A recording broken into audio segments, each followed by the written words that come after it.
안녕하세요. 김용섭입니다. 3월 12일 아침 시작하도록 하겠습니다.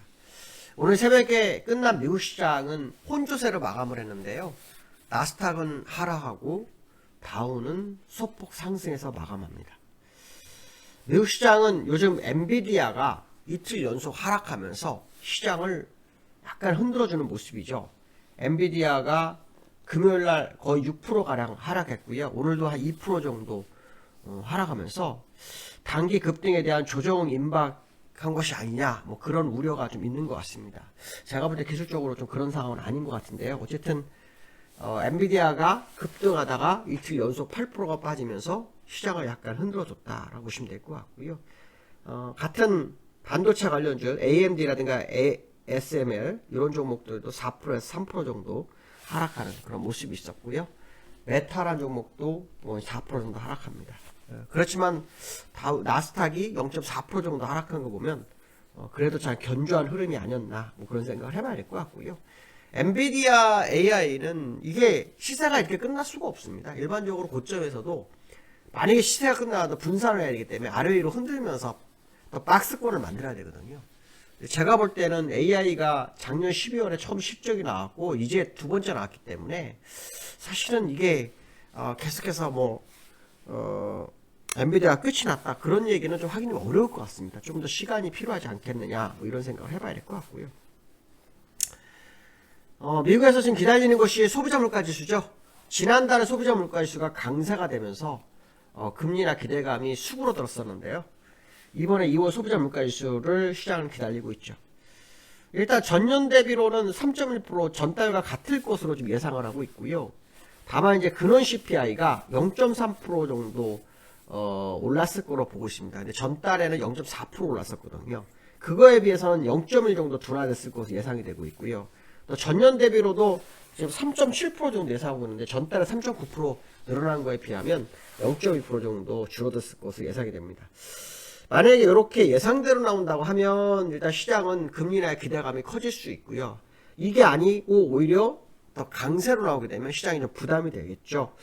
지금 시장에서는 6월 금리 인하 가능성 68.9%, 굉장히 신중합니다. 지난번에는 뭐 조금만 분위기가 있어서 80%, 90% 됐었는데 지금은 소비자 물가 지수를 기다리면서 약 68% 정도의 흐름을 보이겠습니다. 얼마 전에는 약 70% 정도였죠. 그래서 약간 내려오는 그런 상황이고요.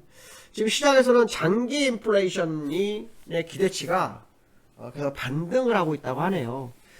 1년 기대 인플레이션이 약 3% 정도 되고 있는데요. 이전과 동일한데 문제는 3년과 5년의 인플레이션이 굉장히 늘어났다고 하네요. 3년, 5년 인플레이션이 2.7, 2.9가 되고 있는데요. 기존보다 0.4%, 0.4% 정도 늘어난 그런 상황이다, 이렇게 보시면 될 것 같습니다.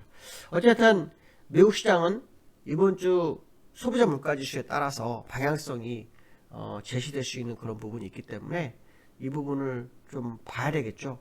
제가 볼 때는 지난번 주거비가 상당히 좀 문제가 됐었는데 조금 안정이 되지 않았을까라는 생각을 한번 해봅니다. 한번 그 부분을 좀 지켜보셔야 될 것 같고요. 미국 시장을 지금 나스닥은 0.4%, 다우는 0.1% 플러스인데요.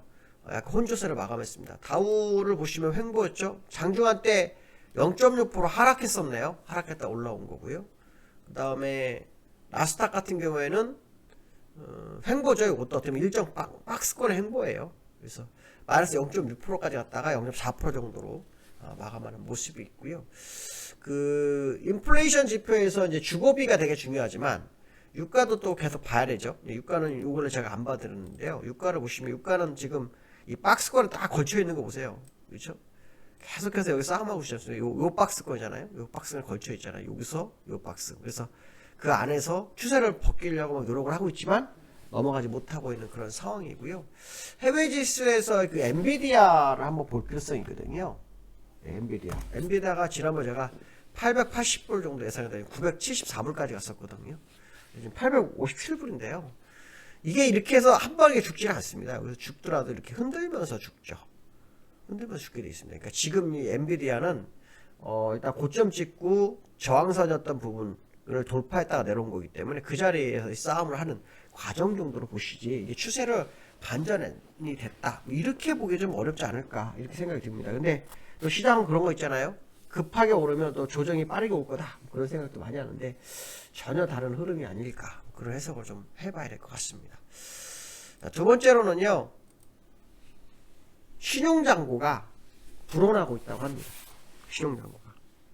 아시겠지만 요즘 그 미국 시장이 상당히 견조한 흐름을 보이면서 이제 국내장도 그 반도체에 대한 기대감이 굉장히 커지고 있어요. 반도체에 대한 기대감이 굉장히 커지고 있는 상황인데요. 그런 과정 속에서 이제 투자가들이 반도체 관련돼서 한미 반도체라든가 이런 데 굉장히 좀 몰입을 좀 했던 것으로 지금 보이고 있는데요. 어쨌든 그 반도체에 대한 어떤 기대감이 굉장히 커지고 있는 것은 사실이죠. 그런 과정 속에서 신용장고가 늘었는데요. 약 19조, 코스피 코스닥 합해서 다 19조 정도 되고요. 코스피는 10조, 코스닥이 약 9조 정도 된다고 합니다. 그래서 이게 지금 계속 늘어남으로 인해서 약간 시장에 부담이 되는 거죠. 원래 신용장고가 늘으면 한 18조 때 되면은 그 시장이 조정을 한 번씩 줘서 신용장고를 한 1, 2조 끄집어내고 다시 가고 끄집어내고 다시 하고 이런 경우가 있었는데요. 지금은 좀 상황이 다른 것으로 좀 생각을 하고 있거든요. 그래서 지금 상황으로 제가 볼 때는 다른 거 아닌가라고 생각이 들는데 조금 더 두고 볼 필요성이 있겠다. 뭐 이런 말씀 드리고 싶고요. 신용장고가 늘었지만 지금 사실 공매도 금지가 되어 있기 때문에 신용장고를 털어먹거나 하는 그런 그래서 이렇게 물량을 빼게 하는 그런 상황이 실제로 도래할지는 조금 더 지켜봐야 되겠죠. 그러나 신용장고가 늘어났다는 것은 그만큼 시장이 과열돼 가고 있는 상황이다. 그렇지만 주가가 또 올라가지 않았어요. 몇 개 종목에 의해 과열된 상황이지 시장은 올라가지 않았다라고 생각한다면 신용장고가 늘은 게 일부 종목에 한정돼 있다 정도로 생각했을 때 큰 부담은 없을 것으로 한번 생각 한번 해볼 수 있을 것 같고요. 코스피가 어저께 외국인과 기관이 쌍끌이 매도를 하는 모습이 있었어요. 어제 코스피 보시면은 외국인과 기관이 쌍끌이 약 1,000원 정도 매도했습니다. 전날 외국인 1,700원 샀고 기관이 6,900원 샀는데요. 어제 1,000원을 팔아 이 상승분을 거의 다 회귀를 시키는 그런 모습이 있었어요.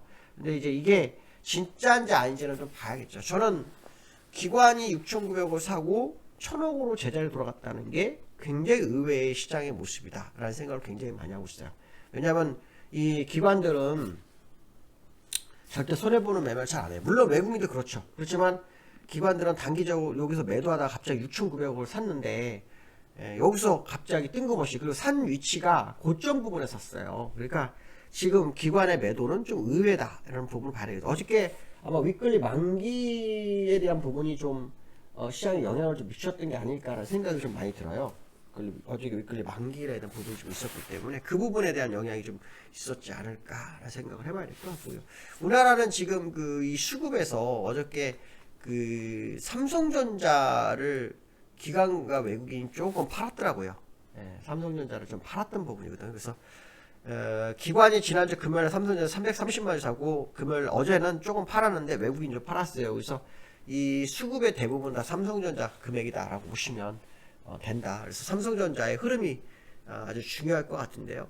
이 삼성전자의 그 차트를 좀 보시면 지금 계속 행보를 하고 있어요. 삼성전자. 우리나라는 지금 삼성전자가 못 가고 있거든요. 하이닉스는 가고 있는데 같은 반도체의 대장인 삼성전자 못 가요. 거기에 이제 시장에서 HBM 얘기를 많이 하는데요. HBM도 사실은 삼성전자가 점유율이 작지 않습니다. 물론 하이닉스에 비해서 10%가 부족해요. 10%가 부족하지만 지금 뭐 초격차 기술로 좀 따라잡고 있는 상황이라고 봤을 때 삼성전자가 안 가는 것은 굉장히 의외다. 그렇다고 해서 삼성전자의 외국인 비중이 많이 줄어드냐? 절대 그렇지 않다는 거죠. 거의 54.5% 정도 됩니다. 그러니까 꽉꽉 채운 물량에서 일부가 나온 거지 추세 반전해서 외국 물량이 또 시장으로 빠져나가는 뭐 그런 과정은 아니지 않을까 하는 생각이 좀 많이 들고 있습니다. 삼성전자 흐름을 꼭 볼 필요성이 있을 것 같습니다. 오늘 여기까지 하겠습니다. 감사합니다.